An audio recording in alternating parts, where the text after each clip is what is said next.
Welcome back, YouTube. What you see there is a piece of paper.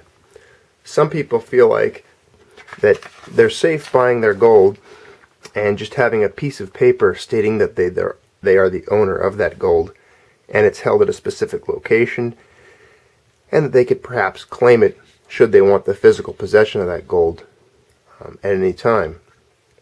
I'm going to do a video about that because I've had actual family and friends discuss paper gold with me. That's a term that we use to refer to not holding gold physically or taking possession of it at any point if you just have gold on paper. So an example would be you invest with a fund or a firm somewhere like the SPDR, or let's say even Monex, or one of those places where you choose to not hold it physically but have them hold it for you in a vault at some other location. I would recommend not doing that. The whole purpose of owning gold and investing in it is to take possession of it.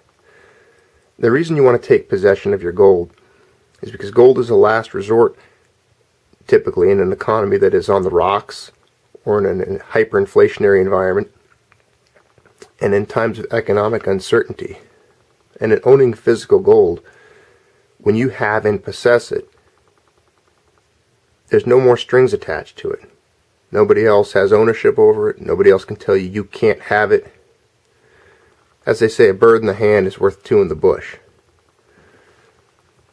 Not to mention that right now, at this day and age, I don't believe it's even rumors anymore. If you read and do some of the research, there's a lot of articles and a lot of information out there that discusses the overselling of gold. In other words, they've sold more gold than is physically exists above ground. The speculations of what that number is and how many ounces they've sold above and beyond what's actually been mined varies. But I've heard estimates as high as over 1,000 tons of gold or 100,000 tons of gold have been sold on the market that does not exist above the ground yet. So there's the gold that exists physically above the ground, out there in central bank vaults, mining firms, in blankets getting ready to be minted, coins that have been minted. There's a specific number of how much gold there is out there. And then there's the amount that they have sold that's on the books for investment funds, hedge funds, you name it. Central banks, minting numbers, they look at all of it. And there's a discrepancy there. More gold has been sold than actually exists. So in other words, if you buy paper gold at some of these funds, which some of them I would guess are not as reputable and honest and trustworthy as we would like to hope, especially if you look at the track record of Wall Street. They don't usually, I guess, have the best resume with honesty. You look at the number of Ponzi schemes. Bernie Madoff, he himself helped write the NASDAQ and design it. You look at the amount of billions of dollars that are siphoned away every year through dishonesty, and how the SEC has a hard time tracking these crooks down and dealing with the amount of corruption in the financial world. Do you really want to trust your retirement, your life savings, all of your stored economic energy? Because that's what gold is. When you work, you're storing your economic energy, your output, your hours, your labor. You're locking it away in a gold coin. That gold coin represents labor and work that I myself have performed, and I've stored it right here to be able to execute that energy or transfer it into another form of economic transactions later on in my life, should I need to. It's a store of wealth. Now, if you have paper gold, so let's say this is a piece of gold you bought. You don't have it in your possession. It's in this vault. This piece of paper is going to represent a vault somewhere. And there's walls around that vault. They say, yeah, that's... And you're standing right here. You're looking in there. Here's your little eyes. You're looking right in that window. And you're like, yep, that's my ounce of gold. I own it. Well, the trouble is, you don't see him, but there's another guy. He's standing right here. He's looking in this window. And he's looking at the same gold. And they're telling him that it's his. And there's probably another guy standing over here, or gal.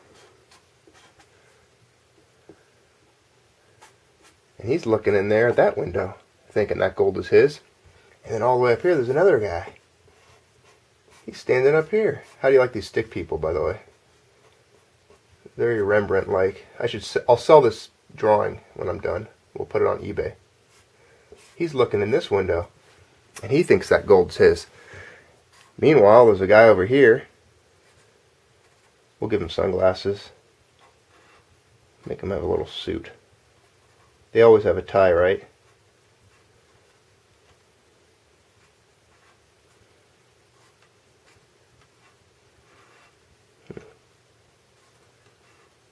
Should we give him some black shiny shoes?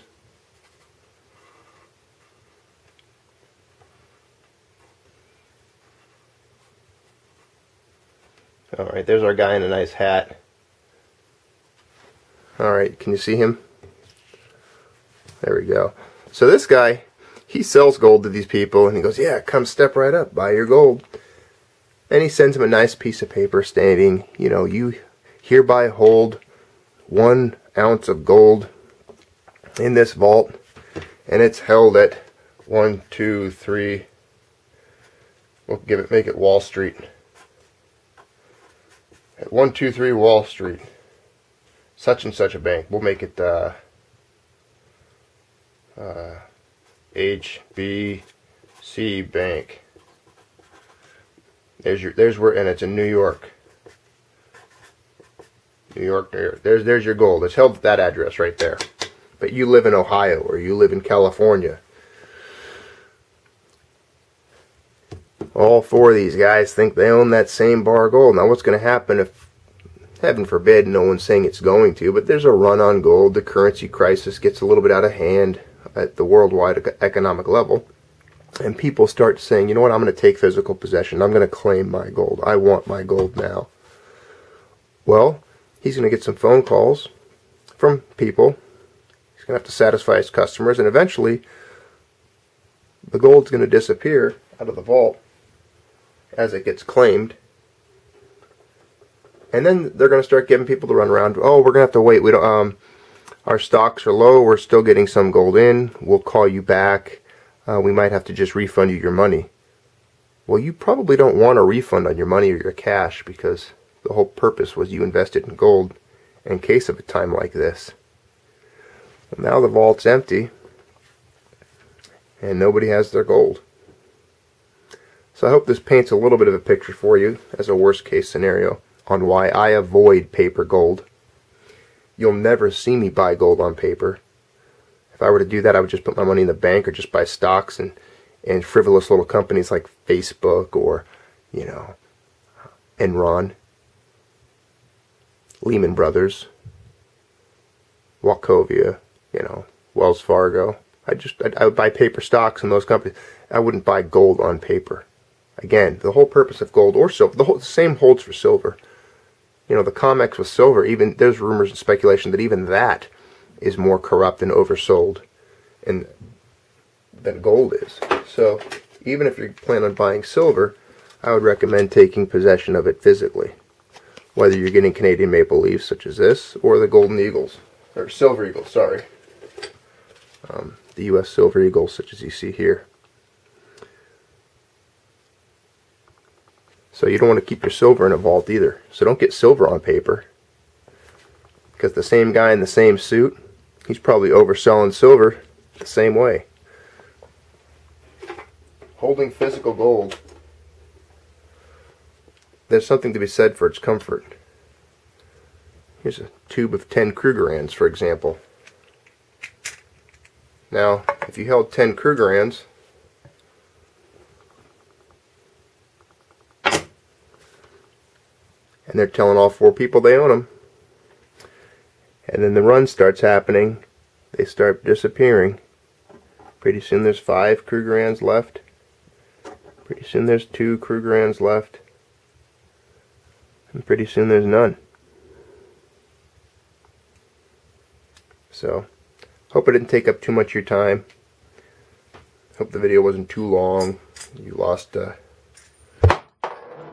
that? That's a Krugerrand hitting the floor. Oh well, they're bullying. Where did it go? Oh, I lost it. It's gone. Oh well, I lost a Krugerrand today. Just kidding. Here she is. He. That's the great thing about a Krugerrand. You don't really have to care about them. They're beatable. I actually bit one once just to prove a point to a friend. It's like, see how soft gold is? You can bite it. I put a little molar mark in one of my Krugs. But, you know, good solid ounce of gold. They put the copper in there to harden them up. So, anyways, remember these points today if you can. Share them with a couple of friends. Maybe you have family that have some of these questions as well. And just talk them into holding their gold physically. You know, one of the ways I convinced a friend of mine to do this, I dropped a Krugerrand right into his hand once. I said, hold your hand out. I dropped it in there, and he felt the weight of it. And he was a wealthy guy. He had a lot of money. And he had money tied up in the stocks and the mutual funds and everything. And this is way back in like 2007, right before the financial crisis really hit and started unraveling. And I said, you got to get your money out. You got to get your money into gold right now. And so he did. And he got in at around $750, $800 an ounce. He did quite well. Because, you know, it's since doubled. And I told him it wasn't me. Don't thank me for it. It's a lot of other individuals to thank. That information that I had read. So I just passed on the information. Different guys to read. And different videos and articles. And a lot of reputable sources. So this isn't just me talking. I'm just passing on information. I actually don't know a whole lot. I actually probably would consider myself a half-wit, I guess, when it comes to some of this stuff. So, definitely not an expert, but this is my opinion, and you're welcome to it. As always, as one of my uncles used to say, everyone has a right to my opinion. So, you have a right to my opinion. Thanks. Have a good day, guys.